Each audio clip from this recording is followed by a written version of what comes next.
Salam əziz şagirdlər, xoş gördük hər birinizi. Bu günləri biz Newton qanunlarından Newtonun birinci qanunu, inersial hesablama sistemləri, kütlə və sıxlığın testlərinə baxacağıq. Başlayaq birinci sualımızdan. Bir cismin digərinə təsirini xarakterizə edən fiziki kəmiyyət hansıdır? Qüvvə. Qüvvə cisimlərin bir-birinə təsirini xarakterizə edir. 3 litr kerosinin kütləsini hesablanır. Kerosin bərabərdir 800 kg bölünsün kubmetr. Əvvəlcə biz görürük ki, kerosin həcmini litrlə verib, biz litri kubmetrə çevirməliyik uşaqlar. 1 kubmetrimiz 1000 litrdirsə, deməli 1 litrimiz də 0,1 kubmetr olacaq.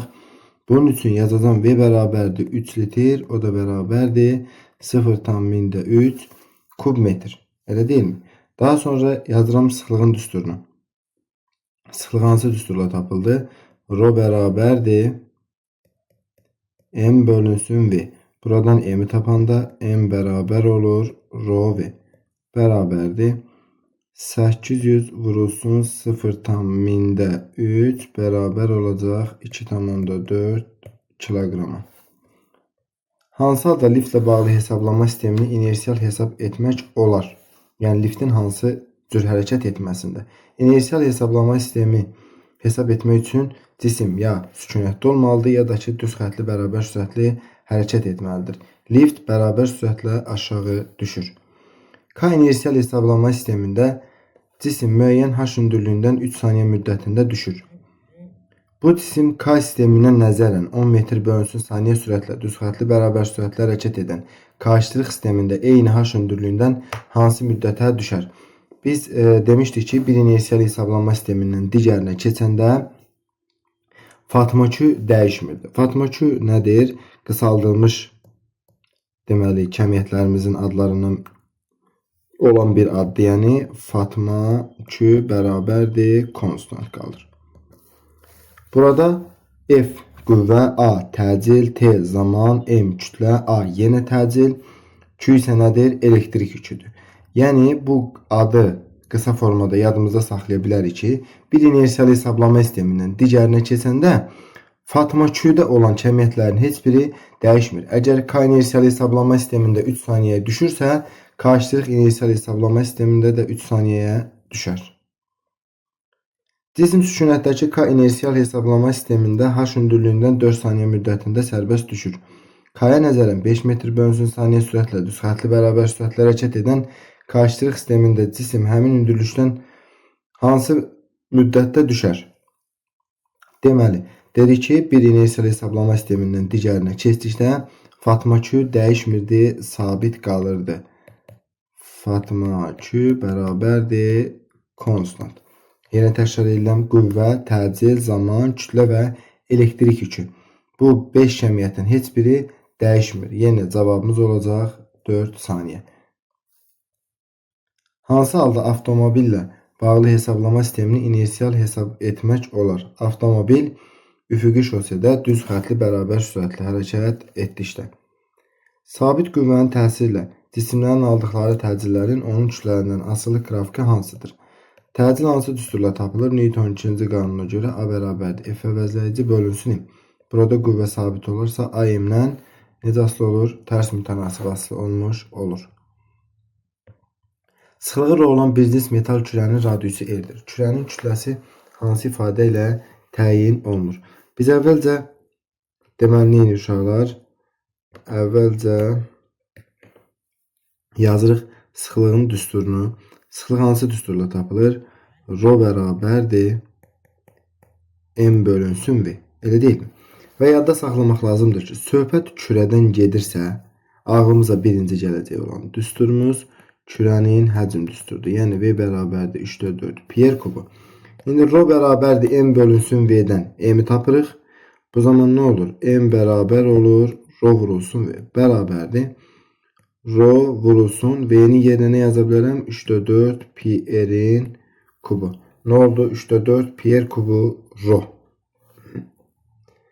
Bezins kürənin radiusu R, kütləsi M-dir. Kürə maddəsinin sıxlığı hansı ifadə ilə təyin olunur? Yenə söhbət nədən gedir? Kürədən gedir. Bunun üçün əvvəlcə biz sıxlığın düsturunu yazırıq. Rho bərabərdir M bölünsün V. Daha sonra M bölünsün V'nin yerine yazacağım. 3'te 4 pi R'in kubu. Elə deyilmi? İndi 3 çıxır kəsirin sürətinə olur 3M bölünsün 4 pi R'in kubu. Kütləsi M olan, sıxlığı R olan bir cis metal kürədə kök altında 3-cü dərəcədən 3M bölünsün 4 pi R ifadəsi hansı kəmiyyəti təyin edir? Baxın uşaqlar, bu düsturumuzu yazdıq, elə deyilmi? Aha, biz indi buradan əgər R'i tapacaq olsaq, R'in kubudur, elə deyilmi? Bu zaman buradan R'i biz tapırıq bu ifadədən. R bərabər olur. Kök altında deməli 3-cü dərəcədən 3M bölünsün 4 pi R. Deməli nə oldu? Kürənin radiusu. Cismin təcilini təyin etmək üçün hansı cihazlardan istifadə etmək olar? Təcil hansı düsturla tapılır? A bərabərdir F bölünsün M. Deməli biz qüvvəni ölçürük dinamometrlə, kütləni isə ölçürük tərəzi ilə. Əgər cisimə təsir edən əvəzləyici qüvvəni və kütləni ölçə bilsək, onun təcilini hesablaya bilərik. Cavabımız olur A variantı. Bərk cismin sıxlığını təyin etmək üçün hansı cihazlardan istifadə edilir? Sıxlığın düsturunu yazmaq lazımdır əvvəlcə. Rho bərabərdir M bölünsün V. Cismin kütləsini biz ölçürük tərəzi ilə, həcmi isə ölçürük menzurka ilə. Deməli olacaq menzurka və tərəzi. Amma yəni bu cihazlardan istifadə etməsək, sıxlığı təyin etmək üçün areometrdən istifadə etməliyik. Cismin sıxlığını ölçən cihaz areometr adlanır. Bunu yadda saxlayırıq. Həcmi 4 litr olan mayenin kütləsi 2 kiloqramdır. Mayenin sıxlığını hesablayın. Baxırıq ki, biz həcmin nə qədər verib 4 litr. Biz əvvəlcə bunu kub metrə çevirməliyik. Olacaq 0,4 kub metr. Kütləmiz bəs nə qədərdir? M bərabərdir 2 kiloqram. Bu zaman sıxlığı yazıram. Rho bərabərdir M bölünsün V. Bərabər olacaq 2 bölünsün 0,4'də 4 vurulsun 10 üstü mənfi 3 yazacağım. Bərabərdir 2'ni 4'ə bölündə 0,5 10 üstü mənfi 3 kəsirin sürətinə çıxanda olur 10 üstü müsbət 3. Bu da eləyəcək 500 kiloqram bölünsün kub metr. Kütləsi 3 kiloqram olan mayenin həcmini hesablayın. Əvvəlcə sıxlığın düsturunu yazaq uşaqlar biz. Rho bərabərdir M bölünsün V. Buradan biz V'ni tapmayıq, elə deyilmi? Məxrəcdən hər hansı bir kəmiyyət tapdıqda bərabərliyin qarşısındakı ilə yerini dəyişir. Yəni V bərabərdir M bölünsün Rho. Bərabərdir 3 bölünsün 500. Bərabər olacaq 0,6 deməli kub metr. Bu da eləyəcək 6 litr. 1 kub metrimiz 1000 litrdir. Deməli 0,6 kub metrimiz də 6 litr etmiş olacaq. BC-də qüvvənin ölçü vahidi hansıdır? Qüvvənin ölçü vahidi Newton. Newton hansı fiziki kəmiyyətin ölçü vahididir? Əlbəttə ki, qüvvənin. Yəni əvəzləyici qüvvə, sürtünmə qüvvəsi, dartı qüvvəsi, ipin gərilmə qüvvəsi, dayağın reaksiya qüvvəsi, bunların hamısının vahidi Newtondur. Cismin həcmini hesablamaq üçün bilmək kifayətdir. Rho bərabərdir M bölünsün V. Buradan V'ni tapanda nə olacaq? M bölünsün Rho. Cismin kütləsini və cismin sıxlığını əlbəttə ki bilsək, cismin həcmini hesablaya bilərik. F2 qüvvəsinin hansı qiymətində cisim bərabər sürətli hərəkət edər? Bərabər sürətli hərəkət etməsi üçün dedik ki, cisimə təsir edən qüvvələrin əvəzləyicisi sıfıra bərabər olmalıdır. Elə deyilmi? Ümumi qüvvəmiz 40 sola doğrudursa, deməli sağa doğru da 40 olmalıdır ki, əvəzləyici qüvvəmiz 0 olsun, cisim bərabər sürətlə hərəkət etsin. Bu zaman da F2 nəyə bərabər olar? Əlbəttə ki 30'a. Bu zaman eyni istiqamətdə 10'dan 30 eləyir 40. 40 da sola əvəzləyici qüvvəmiz olur 0. F3 qüvvəsinin hansı qiymətində cisim bərabər sürətli hərəkət edər? Dedik, bərabər sürətli hərəkət etməsi üçün cismə təsir edən əvəzləyici qüvvə sıfıra bərabər olmalıdır. Sağa doğru yönəlmiş 30 Newton qüvvəmiz varsa, deməli sola doğru da təsir edən qüvvə 30 Newton olmalıdır. Verilmiş cismin təcilinin ona təsir edən qüvvədən asılı qrafiki hansıdır? Təcil əvəzləyici qüvvədən hər zaman deməli düz mütənasib asılı olub və istiqaməti də həmişə qüvvə istiqamətində yönəlir. Cavabımız olur D variantı. Hansı ardıcılıqla açar sözlərdən istifadə etməklə mətni tamamlamaq olar? Açar sözlərin bəzilərinə şəkilçi əlavə etməklə bir neçə sözü bir neçə dəfə işlətmək olar. Newton qanunları ödənilən hesablama sistemləri, inersial hesablama sistemləri, ödənilməyən hesablama sistemləri isə qeyri-inersial hesablama sistemləri adlanır. Əgər təcrübədən hər hansı bir sistemin inersial olduğu məlumdursa, onda bu sistemə nisbətən sükunətdə qalan və ya düz xətli bərabər sürətli hərəkət edən hesablama sistemləri inersial hesablama sistemi, bərabər təcillə hərəkət edən hesablama sistemləri isə qeyri-inersial hesablama sistemləri adlanır. Cisimlərin sürəti müxtəlif inersial hesablama sistemlərində müxtəlif ola bilər. Lakin eyni cismin təcili bütün inersial hesablama sistemlərində eynidir. Diqqət etsək, yenə təcil bir inersial hesablama sistemindən digərinə nəzərən dəyişmədi. Yəni Fatıma 2 sabit qaldı. Cisimə əks istiqamətdə yönəlmiş 2F1 bərabərdir 34 Newton və F2 bərabərdir 22 Newton qüvvəsi tətbiq edilmişdir. Bu qüvvələrin əvəzləyicisinin modulunu hesablayın. Əks istiqamətdə qüvvələr cisimə tətbiq olunan zaman əvəzləyici qüvvəni necə tapırdıq? Əlbəttə, böyük qüvvədən kiçik qüvvəni çıxırdıq. F əvəzləyici bərabərdir, F1 çıxılsın, F2 bərabərdir. 34 çıxılsın 22 əvəzləyici qüvvəmiz olacaq 12 Newton. Eyni istiqamətdə yönəlmiş 2F1 bərabərdir 25 Newton və F2 bərabərdir 17 Newton qüvvəsi cisimə tətbiq edilmişdir. Bu qüvvələrin əvəzləyicisinin modulunu hesablayın. Eyni istiqamətdə əvəzləyici qüvvələrimiz toplanılırdı. F əvəzləyici bərabərdir F1 üstə gəlinsin F2 bərabərdir 25 plus 17 olacaq 42 Newton. Cismə təsir edən qüvvələrin əvəzləyicisi sıfıra bərabər olduqda cismin sürətinin zamandan asılı qrafiki hansıdır? Əvəzləyici qüvvəmiz sıfıra bərabərdirsə uşaqlar, deməli cismin təcili də sıfıra bərabərdir. Və biz demişdik ki, cismə təsir edən qüvvələrin əvəzləyicisi sıfıra bərabər olduqda cisim ya sükunətdə qalar, ya da düz xətli bərabər sürətli hərəkət edər. Baxırıq, variantlarımızda düz xətli bərabər sürətli hərəkət edən var. Əgər bu qrafikimiz olmasaydı, baxın, onda sürətin zamanla asılılığında sıfırdan bu şəkildə yaza bilərdik. Sözsüz ki, yəni bu grafikin hər ikisi doğrudur, sadəcə müxtəlif məsələlərdə də hər ikisində birində sabit, birində sıfır verə bilməz. Cismə biri digərlə 60 dərəcəli bucaq əmələ gətirən istiqamətdə 2F1 bərabərdir 3 və F2 bərabərdir 4 Newton qüvvəsi tətbiq edilmişdir. Bu qüvvələrin əvəzləyicisinin modulunu hesablayın. Müəyyən bir iti bucaq altında olduqda kosinuslar teoremini yazırdıq. Bu zaman F əvəzləyici bərabər olurdu nə uşaqlar? Kök altda F1-in kvadratı üstə gəlinsin F2-nin kvadratı üstə gəlinsin 2F1, F2 kosinus alfa. Elə deyilmi? Bu da bərabər olacaq.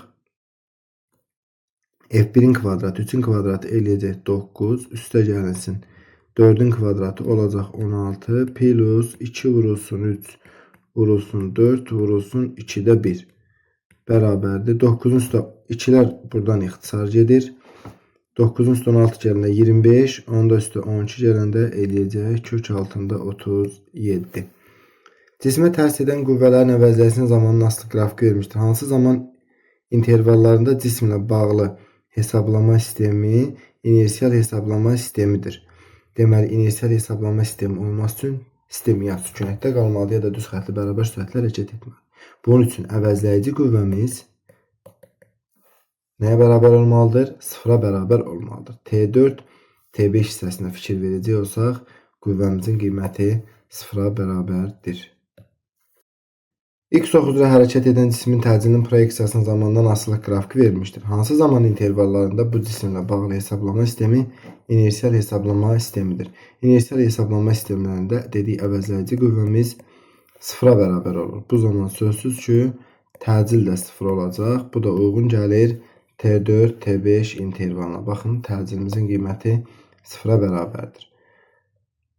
Maddi nöqtəyə tətbiq olunmuş 7 və 12 Newton qüvvələrin əvəzləyicisi hansı qiymət ala bilməz?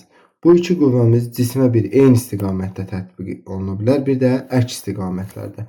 Əgər əks istiqamətlərdə tətbiq olunacaq olsa, 12-dən 5-in 7-sini çıxacaq, qalacaq 5 Newton. Eyni istiqamətdə tətbiq olunacaq olsa, 12 və 7-ni toplayacaq, olacaq 19 Newton.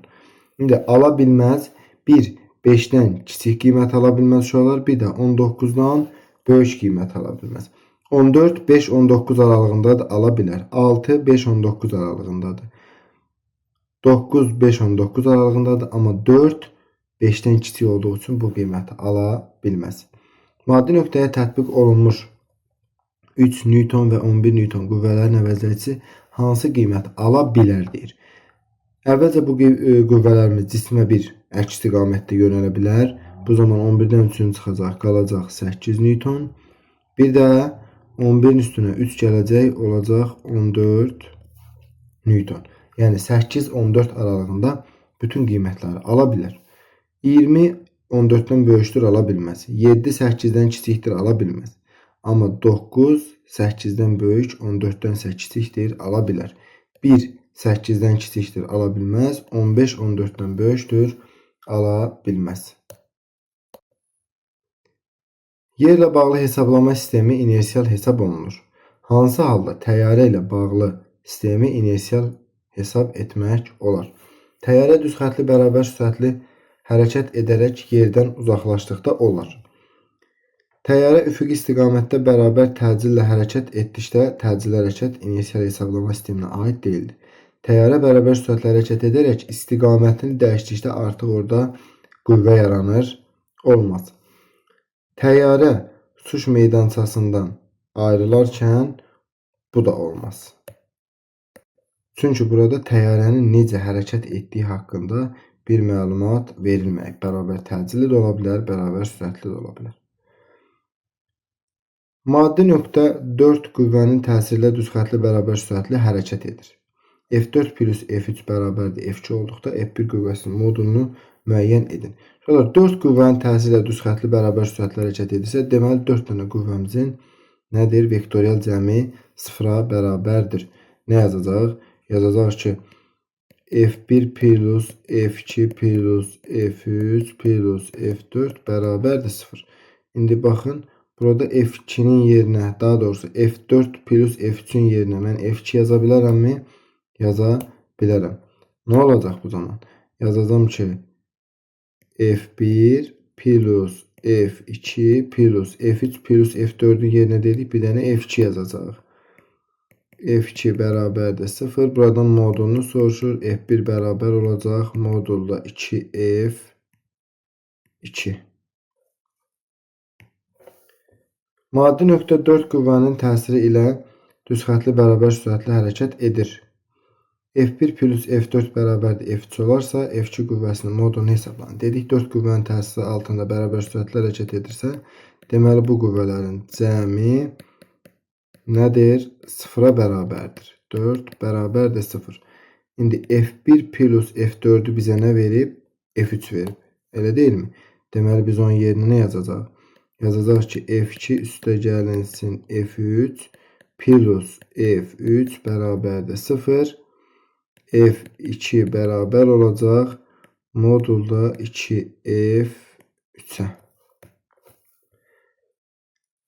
Cismə təsir edən 4 qüvvədən 3-ü şəkildə təsvir edilmişdir.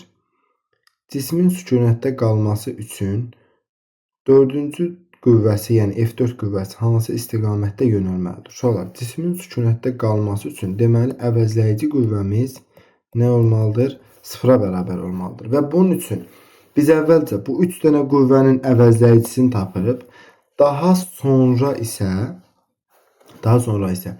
həmin əvəzləyici qüvvənin əksi istiqamətində bir qüvvə götürməliyik ki, cisim neynəsin? Sükunətdə qalsın. Əvvəlcə qüvvənin Y və X oxu üzrə proyeksiyalarını tapaq. F1 qüvvəsinin X oxu üzrə proyeksiyası baxın 1 damadır. Elə deyilmi? Yazıram bura 1 Newton. F1 qüvvəsinin Y oxu üzrə proyeksiyası 2 damadır. 1 damaya 1 Newton deyirəm. Bura yazıram 2 Newton. Gəlirəm F2 qüvvəsinə. F2 qüvvəsi Y oxuna perpendikulyar olduğuna görə demişdik vektor əgər ədəd oxuna perpendikulyarsa, deməli onun proyeksiyası 0-a bərabərdir. Y oxu üzrə proyeksiyası 0-dır F2-nin. Amma X oxu üzrə isə -1-dir. Elə deyil? X oxunun əks istiqamətində 1 Newton sola doğrudur. Baxıram F3-ə. F3-ün X oxu üzrə proyeksiyası 1 dama sağadır. Deməli bura yenə yazacağım 1 Newton. Y oxu üzrə proyeksiyası Y oxunun əksinə olduğuna görə nədir? Aşağıya doğru 1 Newtondur. İndi burada biz ifadəmizi, yəni bu şəklimizi sadələşdirək. Yuxarı 2 Newton, aşağı 1 Newton. 2-dən 1-ni çıxanda qalacaq 1 oldu yuxarıya doğru 1 Newton. Daha sonra sağa 2 Newton, sola 1 Newton. 2-dən 1-ni çıxanda qalacaq sağa 1 Newton. İndi bu 1 Newton belə, 1 Newton belə. Bunların əvəzləyicisi yönəldi bu istiqamətdə. İndi bizə demişdi ki, cisim sükunətdə qalsın. Bunun üçün təsir edən həmin F4 qüvvəsi əvəzləyici qüvvənin əks istiqamətində olmalıdır. Deməli, cavabımız olacaq B variantı.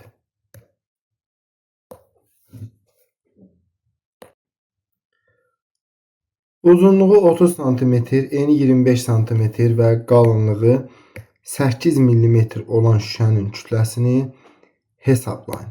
Sıxlığı da şüşənin 2500 kg bölünsün kubmetrdir. Uşaqlar, biz əvvəlcə bu uzunluğu, deməli, eni və qalınlığı şüşə formasında, düz uzaqlı polieped formasındadır, elə deyilmi? Onun həcmi hansı düsturla tapılır? V bərabərdir A, B, C. Buradan mən sıxlığın düsturunu yazaram. Rho bərabərdir M bölünsün V. M-i taparıq. M bərabərdir nəyə? Rho V-yə. Bərabərdir 2500 vurulsun. V-nin yerinə ABC yazacağım. Elə deyilmi? 30 cm yazacağım. 0,3 metr vurulsun. 25 santimetrimiz 0,25 metr vurulsun. Bu isə 8 mm-dir. Diqqətli olmaq lazımdır. Bu da eləyəcək 0,8 metr. Bərabərdir. 2500 də bunlara vuranda olacaq 1,5 kiloqram.